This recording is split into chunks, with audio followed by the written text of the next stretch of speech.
آج الحمدللہ ہم جیسے کہہ رہے ہیں کہ نصف رمضان ہو چکا ہے اور یہ قبولیت کی گھڑیاں بھی ہیں، یہ بڑے اہم دن بھی ہیں اور اللہ تعالیٰ ہمیں یہ سعادت دے کہ ہم ان کا بھرپور فائدہ اٹھا سکیں، اللہ تعالیٰ کی رحمت طلب کر سکیں، استغفار چاہ سکیں۔ لیکن آج بالخصوص کیونکہ آج کا دن منسوب ہے امام حسن سے، آپ کو یہ بات پتہ ہے، روایتیں کہتی ہیں کہ امام حسن اور امام حسین یہ دو نام پوری کائنات، پوری خلقت میں کہیں نہیں تھے، بلکہ حضور اکرم صلی اللہ علیہ وآلہ وسلم کو یہ نام باقاعدہ اللہ تعالیٰ کی طرف سے یہ نازل ہوا اور اشارہ دیا گیا کہ یہ نام رکھے جائیں۔ آج امام حسن کے حوالے سے یہ دن ہے، ان کی ولادت کا دن ہے اور گفتگو کا آغاز ان کی شان، ان کے فضائل اور ان کا جو تاریخ میں ایک بڑا ہی اہم کردار رہا ہے اس کے حوالے سے گفتگو سے شروع کریں گے۔ ہمارے ساتھ موجود ہیں ڈاکٹر جمیل راٹھور بھائی اور علامہ شمس الدین جعفری صاحب۔ بہت بہت شکریہ آپ دونوں کی آمد اور موجودگی کا۔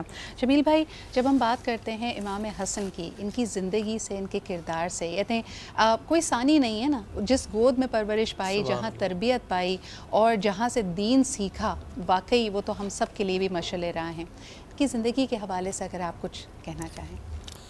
بسم اللہ الرحمن الرحیم، الصلاۃ والسلام علیک یا رسول اللہ وعلی آلک واصحابک یا حبیب اللہ۔ امام المتقین، سید الصالحین، عمدۃ الطاہرین، جگر گوشے سید المرسلین، سبت خاتم النبیین، راکب دوش مصطفیٰ، نور عین مرتضیٰ اور جگر گوشے فاطمۃ الزہرا، امام ثانی اور آخر الخلفاء الراشدین سیدنا امام حسن مجتبی رضی اللہ تعالیٰ عنہ کا آج یوم ولادت ہے، تو میں جملہ کائنات کی جملہ مخلوقات کو مبارکباد پیش کرتا ہوں، صرف انسان نہیں، جملہ مخلوقات کو۔ اور امام حسن مجتبی رضی اللہ تعالیٰ عنہ کے متعلق جس طرح آپ نے فرمایا، آپ کا نام حسن رکھا گیا۔ حضرت علی ایک روایت میں آتا کہ آپ نے نام رکھا تھا حرب، ظاہر ہے وہ جنگجو تھے، نام ویسے ہی رکھیں گے۔ دوسری روایت میں حضور اکرم صلی اللہ علیہ وسلم کے پاس حاضر ہوئے کہ آقا آپ کے ہاں اللہ نے بیٹا عطا فرمایا، نام کیا رکھا جائے؟ حضور اکرم صلی اللہ علیہ وسلم نے تھوڑا سا توقف کیا، پوز لیا، اور سیدنا جبرائیل امین حاضر ہوئے، انہوں نے کہا کہ اللہ تبارک و تعالی جل وعلا نے جو نام منتخب کیا ان کے لیے وہ ہے حسن۔ سبحان اللہ۔ اور حسن حسین سے نکلا ہے، سبحان اللہ۔ اور حسن احسان سے نکلا ہے، اس کے دو مادے ہیں۔ اگر میں کہوں حسن حسین سے نکلا ہے تو حسن و جمال تو اللہ نے اس کائنات کو جگہ جگہ عطا فرمایا ہے، لیکن حسن مصطفیٰ کی اگر شبیہ بنایا ہے تو سیدنا امام حسن مجتبی کو بنایا ہے۔ سبحان اللہ۔ اس کائنات کا سب سے حسین و جمیل مکھڑا اور چہرہ جسے اللہ نے والضحیٰ کہا، واللیل کی زلف کہا، یقینی طور پر وہ چہرہ مصطفیٰ، اس چہرہ مصطفیٰ کی اگر ریپلیکا اللہ نے شباہت کسی کو عطا کی ہے تو سیدنا امام حسن کو عطا فرمائی ہے۔ لہٰذا آپ کا طرۂ امتیاز، یہ آپ کی سیرت کو، اخلاق حسنہ کو دیکھیں تو ہمیں یہ لگتا ہے کہ ساری کائنات کو اللہ نے ظاہری حسن عطا فرمایا ہے، امام حسن مجتبی کو ظاہر کے ساتھ ساتھ اللہ نے باطنی حسن بھی عطا فرمایا ہے۔ اور احسان کی بات کریں تو اللہ نے انہیں احسان کا منبع، معدن، مخرج اور سورس بنایا ہے کہ جو بھی ان کی بارگاہ میں آتا تھا وہ ان سب پر احسان کیا کرتے تھے، سخاوت کے نقطۂ کمال پر اور اوج پر ہمیں نظر آتے ہیں، اور احادیث مبارکہ میں ہمیں بے شمار روایات ملتی ہیں۔ لیکن اس سے پہلے کہ میں آپ کی سخاوت کی طرف چلوں، حضور اکرم تاجدار کائنات صلی اللہ علیہ وسلم، لوگوں کو عام تاثر ہے کہ امام حسین ہی آپ کے دوش مبارک پہ ہوتے، نہیں، امام حسن مجتبی اس سے پہلے آپ کے کاندھہ مبارک پر جہاں مہر نبوت ہے، آقا جب سجدوں میں جاتے تھے تو امام حسن مجتبی بچوں کی عادت کے مطابق دوش مبارک پر حاضر ہوتے تھے، اور اسی طریقے سے جب آپ رکوع میں جاتے تو آپ کی ٹانگوں کے بیچ سے نکلتے تھے، اور حضور سجدہ بھی طویل کر دیا کرتے تھے، رکوع بھی طویل کر دیا کرتے تھے، اور آقا کریم علیہ الصلوۃ والتسلیم راکب دوش مصطفیٰ کہا جاتا ہے۔ تو آپ بازار میں جا رہے ہیں، منظر یہ ہے کہ حضرت امام حسن مجتبی آپ کے کاندھے مبارک پر مہر نبوت کے مقام پر آقا کریم کے دوش مبارک پر موجود ہیں۔ دیکھنے والے نے کہا کہ ھذا نعم المرکب، کتنی پیاری سواری ہے۔ اس کی نگاہ جمال مصطفیٰ پر پڑی کہ کتنی پیاری سواری ہے۔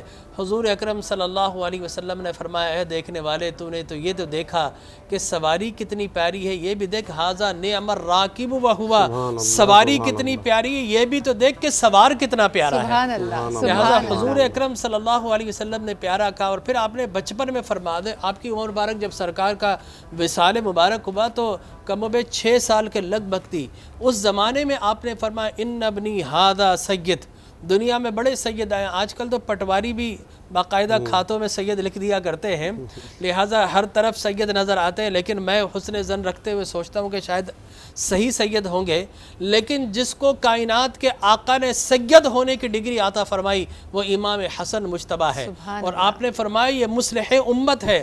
ان ابنی ہادہ سید ولعل اللہ تعالی جل وعلا ان یصلح بہ بین فئتین عظیمتین من المسلمین. یہ میرا بیٹا سید ہے, سردار ہے, یہ سیکریفائز کرنے والا ہے. اسے میں نے اپنا حلم عطا کیا ہے, اپنا اثار عطا کیا ہے, اپنا عفا عطا فرمایا ہے, اس کو ہم نے بردباری عطا فرمائی ہے, لہٰذا میرا یہ بیٹا سید ہے. اور مسلمانوں کے 2 گروہ میں جب تلواریں نکال کر ایک دوسرے کے خون بہانے کے لیے آمنے سامنے ہوگے, میرا یہی بیٹا ہوگا جو ان دونوں کے درمیان صلح کروانے کا سبب بنے گا. سبحان اللہ. اور تبھی ہم دیکھتے ہیں کہ صلح کرانے کی جو عظمت ہے وہ کتنی زیادہ ہے.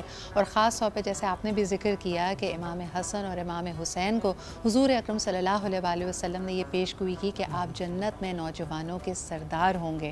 علامہ صاحب آپ سے بھی چاہیں گے کہ امام حسن کی حیات کے حوالے سے, ان کی سیرت کے حوالے سے بیان کریں. بالکل ضرور. اعوذ باللہ من الشیطان اللعین الرجیم. بسم اللہ الرحمن الرحیم. وبہ نستعین وہو خیر الناصر ومعین.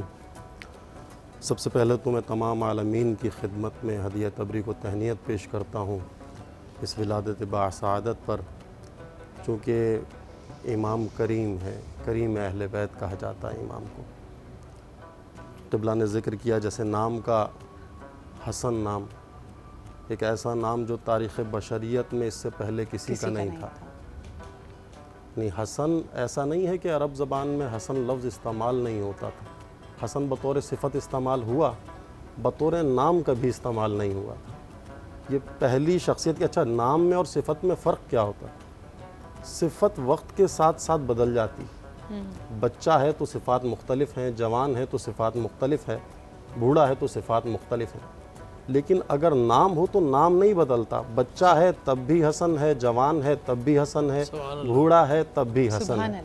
یعنی وہ جو کر رہا ہے وہ حسن ہے, وہ نام بن گیا حسن. یعنی جہاں آ کر صفت نام بن جائے, یہ کمال بھی امام حسن علیہ السلام کو حاصل ہے. اور خدا کی طرف سے یہ نام تجویز کیا گیا کہ اس کا نام شبر رکھو.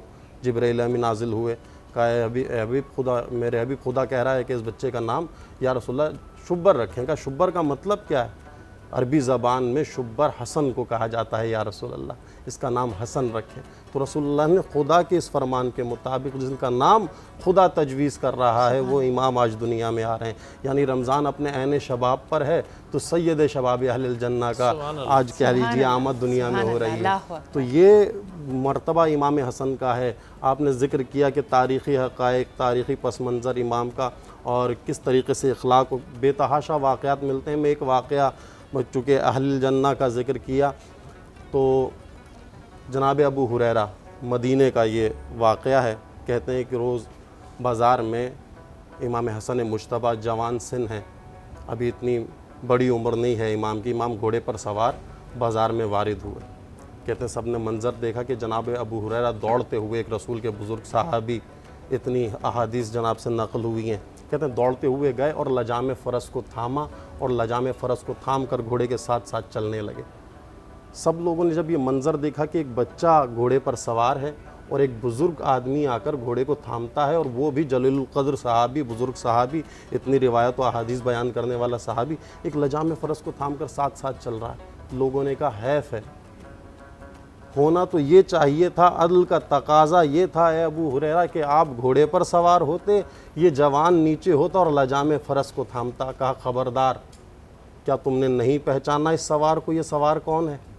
کہا ابو ہریرہ یہ کون ہے؟ کہا یہ وہ ہے جو دنیا میں اہل جنت کا سردار ہے. سبحان اللہ. یعنی دنیا میں جو خود کو جنتی سمجھتا ہے یہ ان کا سردار ہے. اچھا, اہل الجنہ کہتے ہیں قرآن میں, اب یہ اہل جنت ہم کہتے ہیں جنت میں جانے کے بعد سرداری ملے گی, ایسا نہیں ہے. جہاں جہاں قرآن میں اصحاب جنت کا ذکر ہوا ہے, اصحاب الجنہ, اصحاب النار, یہ لفظ استعمال قرآن, اہل جنت کا استعمال نہیں ہوا. قرآن میں اہل جنت کا لفظ استعمال نہیں ہوا. اہل جنت کہنے کا مقصد یہ, جو اہل کا لفظ قرآن میں ہے, لیس من الیانو لیس من اہلک, اینو یہ تمہارا اہل نہیں ہے. اہلیت نہیں رکھتا آپ کا بیٹا بننے کی، آپ کا بیٹا جس کو انگریزی میں ہم بالکل ایسا ہی کہیں گے، ہے، اہلیت نہیں رکھتا، یعنی دنیا میں جو خلد کی اہلیت رکھتا ہوگا صحیح، یہ ان کے سردار ہیں، سبحان اللہ، اور جو سردار ہوتا ہے ان سے بیعت کا تقاضا نہیں کیا جاتا۔ سرداری سرداری ہے، وہ دنیا میں بھی سردار ہیں، وہ آخرت میں بھی سردار ہیں، یہ مرتبہ ہے امام حسن کا۔ اس طریقے کے بے تحاشا واقعات، کردار امام حسن مجتبیٰ بالکل انوکھا، یعنی آپ دیکھیے تاریخ میں ایک شخص آتا ہے شام سے، آ کر سر بازار شب و ستم شروع کر دیتا ہے امام پر، دیکھ کر کے یہ فرزند علی ابن ابی طالب ہے، شروع ہو جاتا ہے۔ ابھی ہمارے ہاں مزاج کیا ہے کہ کوئی آ کر اگر گالم گلوچ شروع کر دے سامنے سے، انسان فوراً جو ہے طیش میں آ جائے گا، ہاں اثر دکھاتا ہے، لیکن امام نے جب ایسا شروع کیا اس نے سلسلہ، تو یوں یعنی منظر یہ تھا، امام لوگ یہ سوچ رہے تھے شاید جیسے یہ کسی اور کے بارے میں باتیں کر رہا ہے، امام کے بارے میں نہیں کر رہا۔ امام بھی مسکراتے رہے، سنتے رہے، یہ حلم ہے امام کا۔ امام کا حلم کا معیار کیا تھا؟ برداشت، قوت برداشت امام میں کتنی تھی؟ امام مسلسل سنتے رہے، وہ دیتا رہا چلا گیا پورا سلسلہ کافی دیر تک، جب تھک ہار کے وہ تھک گیا، امام آگے بڑھے، اس کے کاندھے پر ہاتھ رکھا، کہا مولا میں آپ کو یہ سب کچھ کہہ رہا ہوں، اور میں جانتا ہوں تم مجھے کہہ رہے ہو، مجھے لگ رہا ہے تم تھک گئے ہو، مسافر ہو، تمہیں کھانے کو کچھ چاہیے، میں تمہیں کھانے کو، اس کے کاندھے پہ ہاتھ رکھ کے نہ جانے کیا کہتے ہوئے اب سے اپنے گھر لے گئے۔ اب یہی شخص دیکھیں کردار، اخلاق کتنا مہم ہوتا ہے، اخلاق امام حسن مجتبیٰ کتنا مہم ہے، امت مسلمہ کو سیکھنا چاہیے کہ ایک عالم ہونا، یعنی عالم میں قوت برداشت ہو، غلط کو برداشت کرنا، صحیح کو تو سب سہتے ہی ہے نا، غلط کو برداشت کرنا عالم میں کمال۔ کتنی خوبصورت بات آپ نے کی، حالانکہ آج کا جو دور ہے، دور حاضر میں اگر کوئی حکمران ہے، کوئی سیاستدان ہے، اس پہ کوئی لاچھن لگاتا ہے، اس پہ کوئی تنقید کرتا ہے، تو ہم اس کی بربریت کو اور اس کی ایک طرح سے ہیبت کو اور اس کی جلال کو اس بات سے گیج کرنے کی کوشش کرتے ہیں اس نے کتنی جلدی رسپونڈ کیا، کیا اس سے بھی زیادہ کرارا جواب دیا یا نہیں دیا۔ لیکن اگر ہم امام حسن کی حیات کی طرف دیکھتے ہیں، تمام بزرگان دین ان ہستیوں کو دیکھتے ہیں، تو ہم حلم کی بات کرتے ہیں، ہم برداشت کی بات کرتے ہیں، جو کہ ماہ سیام کا بھی پیغام ہے۔ ایک بات جو بہت تکلیف کا باعث بن رہی ہے تمام مسلم امہ کے لیے، ہر سال کی طرح ہم دیکھ رہے ہیں کہ ہمارے فلسطینی بہن بھائی بہت مشکل میں ہیں۔ مسجد اقصیٰ میں ایک دفعہ پھر بربریت اور جو ایک یعنی کہنا چاہیے کہ تکلیف ہماری بڑھتی چلی جا رہی ہے، جو مناظر ہمارے سامنے آ رہے ہیں کہ وہاں پہ گنز کے ساتھ لوگ جا رہے ہیں، ایک تو مسجد کی بے حرمتی ہو رہی ہے، وہاں نمازیوں کے لیے روزہ داروں کی مشکلات میں اضافہ ہے، کیا کہیں گے اس بارے میں؟ دیکھیں میں عرض یہ کروں گا کہ دشمن اس وقت آپ پر حملہ آور ہوتا ہے، اس وقت ظلم کرتا ہے جب آپ کمزور پڑتے ہیں، اور کمزور آپ اس وقت پڑتے ہیں جب اتحاد اور اتفاق اور یگانگت کی جو دیوار ہے اسے بریک کر دیا جائے۔ تو آج امت مسلمہ جو ہے ڈویژن کا شکار ہے، تفرقات کا شکار ہے، انتشار و افتراق کا شکار ہے۔ تو اس کا فائدہ اٹھا کر یہودی جو مٹھی بھر قوم ہے وہ مسلمانوں کو تہو بالا کر رہی ہے۔ کاش کہ امت مسلمہ متحد اور متفق ہو جائے، تو آپ یقین جانیے وہ کچھ نہیں کر سکتے، لیکن یقینی طور پر آواز ضرور اٹھانا چاہیے، ہر فورم پر اٹھانا چاہیے۔ اور اس کے ساتھ ساتھ میں یہ سمجھتا ہوں کہ کچھ وہ ممالک جن کو اللہ تبارک و تعالی انکلوڈنگ پاکستان، جن کو اللہ تبارک و تعالی نے ایک بہت اچھی فوج اور بہت اچھا ویپنس عطا کیے ہیں، ان کو ضرور کم از کم عالمی فورم پر ان کی فلسطینیوں کے حق میں آواز اٹھانی چاہیے، تو اس کا اچھا تاثر آ سکتا ہے۔ مسلم امہ جہاں جہاں ہے اور اگر مظالم کا شکار ہے، اس وقت کے جو بھی آپ یعنی سمجھے کہ مشرکین، اگر ہم بھارت کی طرف دیکھتے ہیں، وہاں پہ اگر ایک تکلیف کا سما ہے، وہاں کی درگاہوں کو مسمار کیا جا رہا ہے، بزرگان دین ان کے جو مقبرے ہیں ان کو ایک طرح سے ان کی تعظیم میں کمی لائی جا رہی ہے۔ آئی مین دیز آر تھنگز جو ہمارے سامنے ہو رہی ہیں، اور ہم ایک لمحے کے لیے واپس اگر تاریخ میں جاتے ہیں، علامہ صاحب آپ کی طرف آنا چاہوں گی۔ خانوادہ رسول نے ہر طرح کی مشکل دیکھی اور دین حق پہ رہنے کے لیے، اپنے نانا کے دین پہ رہنے کے لیے بڑی سے بڑی قربانی بھی دی ہے۔ کیا ہم سیکھتے ہیں یعنی امام حسن نے جب یہ ادوار اور یہ وقت کا پلٹا دیکھا ہوگا، یعنی ایک وہ دور جب جیسے بات کی جا رہی تھی کہ وہ شاندار سواری، اپنے نانا کی کندھوں پہ سوار ہونا اور دنیا کا وہ رخ دیکھنا، اور اس کے بعد وقت کی وہ تبدیلی دیکھنا جب لوگوں کی نظریں بالکل پھر گئیں، تو کیا آپ سمجھتے ہیں کہ وہ اس وقت انہوں نے کیا محسوس کیا ہوگا اور کیا پیغامات اور کیا تعلیمات دیتے ہیں وہ ہمیں؟ کہ وہ تو امام تھے، عظیم المرتبت تھے، ان کا حلم مثالی تھا، ان کا علم مثالی تھا، ان کا صبر مثالی تھا۔ امامت حالات و واقعات کے بدلنے سے نہیں بدلتی، یہ منصوص من اللہ ہوتی ہے، خدا کی طرف سے عطا کردہ ہوتی ہے۔ جو بدل جائے وہ امام نہیں ہے، خدا کا پیغام چاہے زمانہ جیسا بھی ہو، چاہے اچھا ہو، خوشحالی کا زمانہ ہو یا قحط کا زمانہ ہو، وہ شکر خداوندی عطا کرتے ہیں، سبحان اللہ. ہر حال میں خدا کا شکر کرتے ہیں. امام حسن کا دور سخت ہے واقعاً کسی بھی انسان کے لیے. جیسے آپ مسجد اقصیٰ کا ذکر کر رہی ہیں، یعنی وہ زمانہ جس زمانے میں اسے اہمیت حاصل تھی، کتنا خوشحال علاقہ تھا. لیکن آج امت نے جو ہی منہ پھیرا ایک ظلم مظالم، میں کہتا ہوں انسانیت شرمندہ ہو رہی ہے.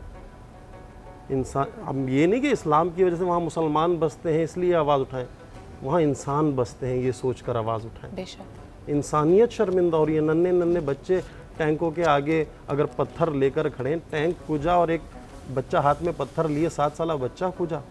یہ آیا یہ انسانیت ہے؟ آپ اس کا یہ حالات و واقعات بدلتے ہیں، لیکن ہمیں اپنا ہدف نہیں بھولنا. ہمیں اہل بیت سے یہ درس ملا. بالکل. علامہ صاحب مجھے بتائیں، آپ کی بات بالکل صحیح ہے، لیکن پھر جمیل بھائی جیسے کہا جاتا ہے کہ آخری زمانے کی شاید نشانیوں میں سے ایک ہے کہ مسلمانوں کو ہر طرف سے اسی طرح مشکلات کا سامنا ہو رہے گا، تو پھر ہم کس چیز سے امید لگائیں؟ اب یہ بہتری کا دور کیسے آئے گا؟ اس کے لیے ہمیں کیا کرنا پڑے گا؟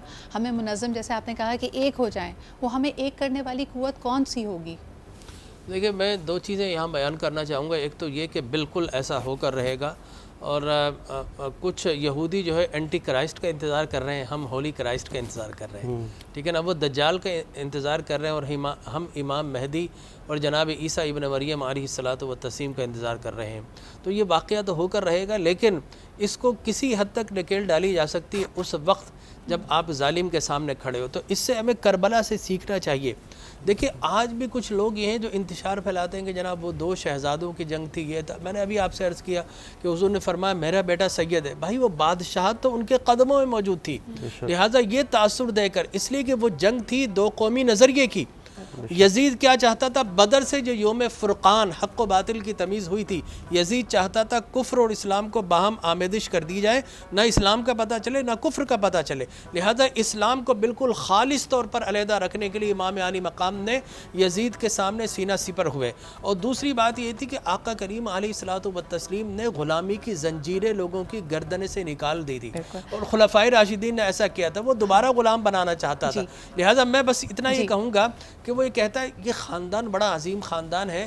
حضرت فاطمہ الزہرا کے لیے سرکار نے فرمایا کہ سیدۃ النساء العالمین، میری فاطمہ سارے عالمین کی سردار ہے، جنت کی سردار ہے. اور پھر حضرت علی آئے تو فرمایا علی انت سید العرب، علی تم سارے عرب کے سردار ہو. امام حسنین کریمین آئے تو فرمایا کہ ہادانی سید الشباب من اہل الجنہ، یہ جنت کے نوجوانوں کے سردار ہیں. اور اپنے متعلق فرمایا انا سید ولد آدم یوم القیامہ، قیامت میں اولین آخرین سب جمع ہوں گے، میں ان سب کا سردار ہوں. تو مجھے یہ کہنے کا حق ہے کہ میاں یہ تو وہ گھرانہ ہے، اس میں جو بھی پیدا ہوتا ہے سب سردار ہی پیدا ہوتے ہیں. لہٰذا ان کو یہ مت کہیں کہ سرداری لینے کے، سردار تو پیدائش کے ساتھ اللہ نے عطا فرما دی. لہٰذا میں یہ سمجھتا ہوں کہ آج کچھ سرداروں کو امام علی مقام کی سنت کو اپناتے ہوئے راہ عزیمت و استقامت کو اپنانا چاہیے. اور جب جو حقیقی انسانی حریت اور آزادی کے لیے کھڑے ہوتے ہیں، اللہ تبارک و تعالیٰ وہ تنہا بھی ہوں تو اللہ انہیں سرفراز و سرخرو کر دیتا ہے. پاکستان کو دیکھ لیجئے، ان حالات کے اندر تنہا کون ہے اور ساری طرف کون سی طاقتیں ہیں. عالم اسلام کو دیکھ لیجئے، دنیا کو دیکھ لیجئے. اور میں سمجھتا ہوں کہ اگر آپ عزیمت و استقامت پر چلیں گے تو اللہ تبارک و تعالیٰ آپ کی مدد ضرور فرمایا کرتا ہے. اور امام حسن مجتبیٰ رضی اللہ تعالیٰ عنہ کے متعلق کہوں گا کہ انسان اگر علم، حلم اور اپنے اندر اگر تھوڑی سی محبت اور رواداری اور وزیداری پیدا کر لے تو میں سمجھتا ہوں دنیا کا کوئی مذہب برا نہیں ہے. لیکن برائی اس وقت ہوتی ہے کہ جب آپ اپنے مذہب کی محبت میں دوسرے کو نقصان پہنچائیں. امام علی مقام کا ایک غلام تھا، ایک خادم تھا، سالن لایا وہ آپ کے کپڑے پہ گر گیا. جمیل بھائی، آپ کو قطع کلامی کی معافی چاہوں گی، وقت کی کمی کے باعث انشاءاللہ تعالی ہم یہ واقعہ بہت تفصیل سے آپ سے سنیں گے. لیکن واقعی استقامت ہمارے نظریے میں اور ہمارے ایمان میں بہت اہم ہے. اور تبھی کہا جاتا ہے کہ جب ہر طرف سے گھر جاؤ تو ڈٹ جاؤ امام حسین کے انکار کی طرح، کیونکہ وہ آپ کی سب سے بڑی شمشیر اور سب سے بڑی طاقت ہوتی ہے.